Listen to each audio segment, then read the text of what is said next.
The only tool you need to supply to install a Lagan Wrist Saver is a large flathead screwdriver. The other tool is provided. First thing we need to do is remove the thumb hook from the saxophone. Some saxophones will have this teardrop shaped piece and some will have just a screw. That doesn't matter either way. Take the thumb rest off and keep all of the parts together and set it aside.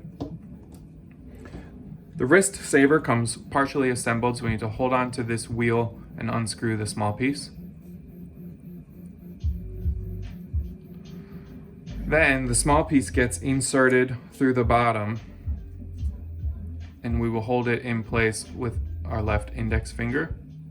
Now the thumb hook and its hardware screws right on top of that.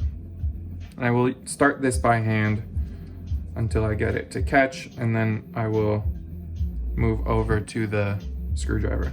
This doesn't need to be very tight yet, just enough to hold it in place.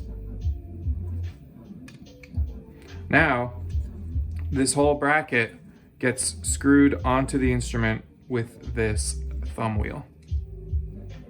The slot here goes right around the neck strap ring.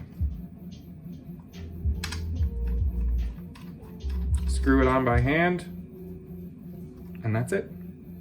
Now we can choose a new position for the thumb hook, and you have a wide range of motion here to decide whether you want to try it higher or lower on the instrument, and you can try and find a sweet spot for you. Once you've got it in a good spot, you can get the screwdriver back out and snug that down so that the thumb hook doesn't move anymore, and you are done. Now this will not fit in a stock Yamaha soprano case, for example, with this attached, which is why it was designed with this thumb wheel. So when you're done playing and you're packing up, you can remove the whole thing just by turning it a few times by hand, and you can stick it in the supplied velvet bag. And then when you're ready to play again, you take the whole thing out, screw it back on, and you're ready to go.